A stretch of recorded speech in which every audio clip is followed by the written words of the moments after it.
Kalau air sudah mencapai jumlah 2 kullah, maka dia tidak lagi membawa najis. Pak, kotoran manusia satu di situ, maka boleh berwudu. Karena qobliyah subuh lebih afdol dikerjakan di rumah atau dikerjakan di masjid. Seluruh ibadah sholat wajib, seluruh ibadah selain sholat wajib, selain sholat wajib, itu afdolnya di.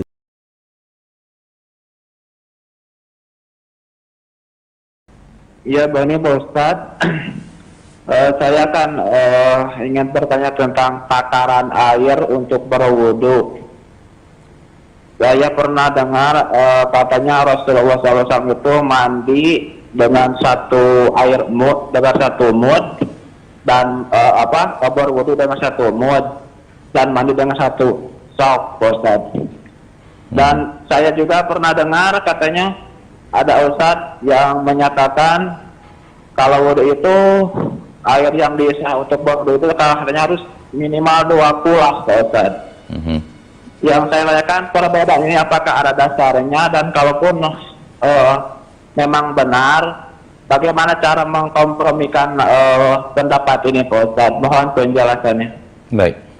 Ya, syukur jazakallahu khairan katsiran. Assalamualaikum warahmatullahi wabarakatuh.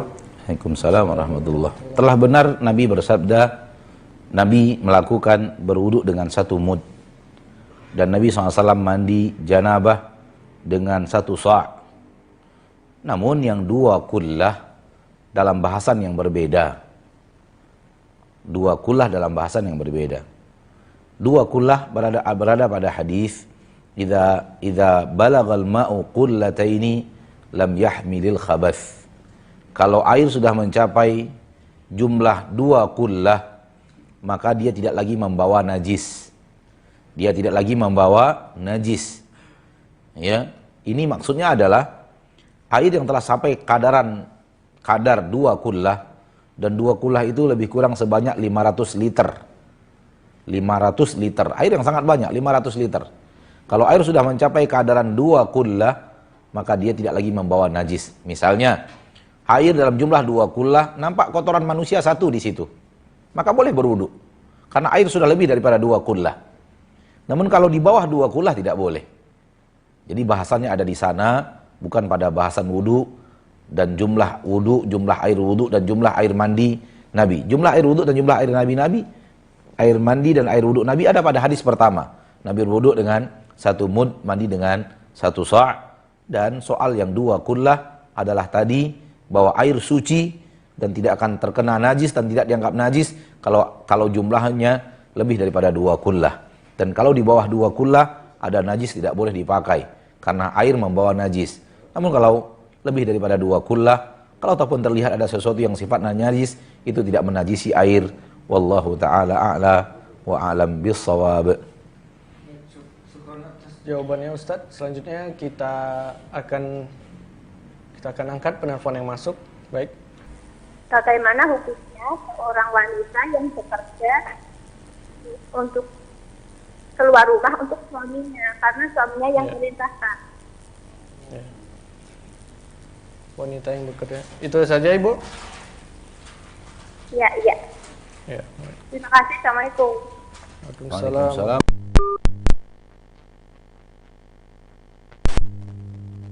Tidak bekerja.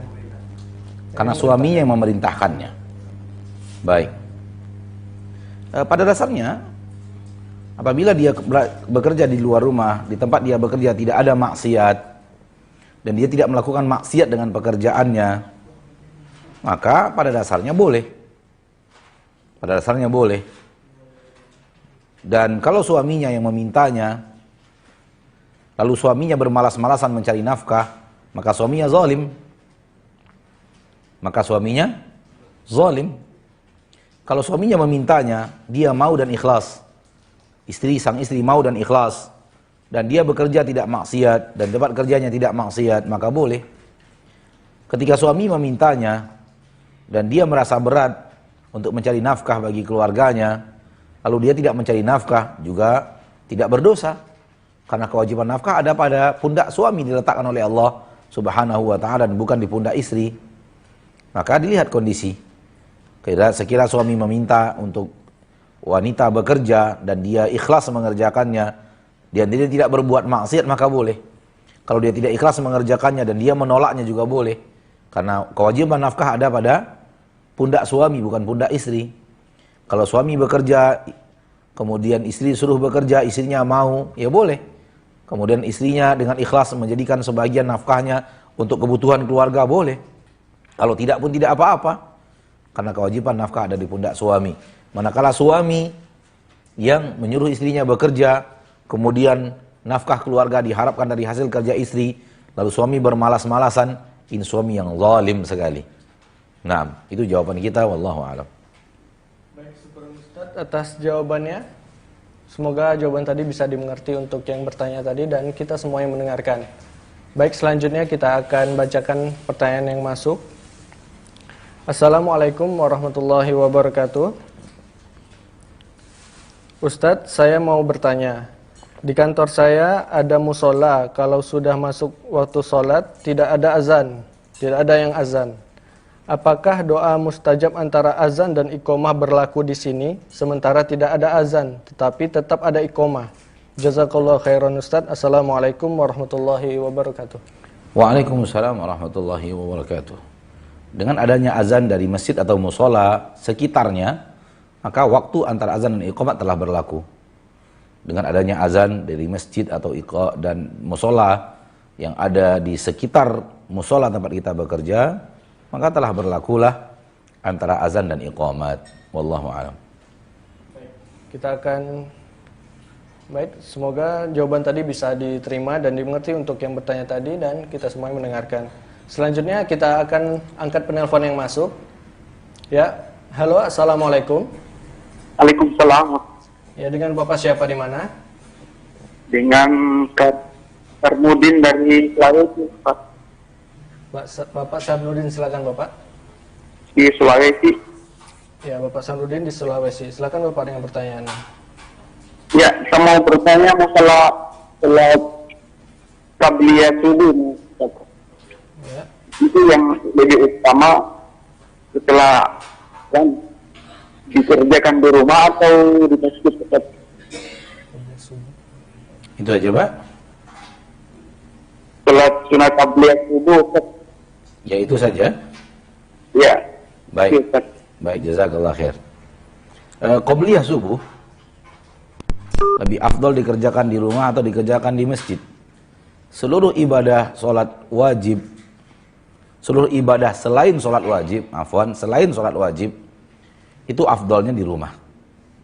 Ya, seluruh sholat selain sholat wajib, itu afdolnya adalah di rumah, termasuk qabliyah subuh.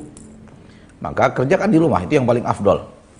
Namun usahakan, yang harus diusahakan adalah jangan gara-gara kita mengerjakannya di rumah, terlambat pula kita sholat fardu subuh. Gara-gara kita kerjakan di rumah, ternyata kita berangkat ke masjid, masbuk 1 rakaat. Yang kita masbuk 1 rakaat, masbuk sholat wajib.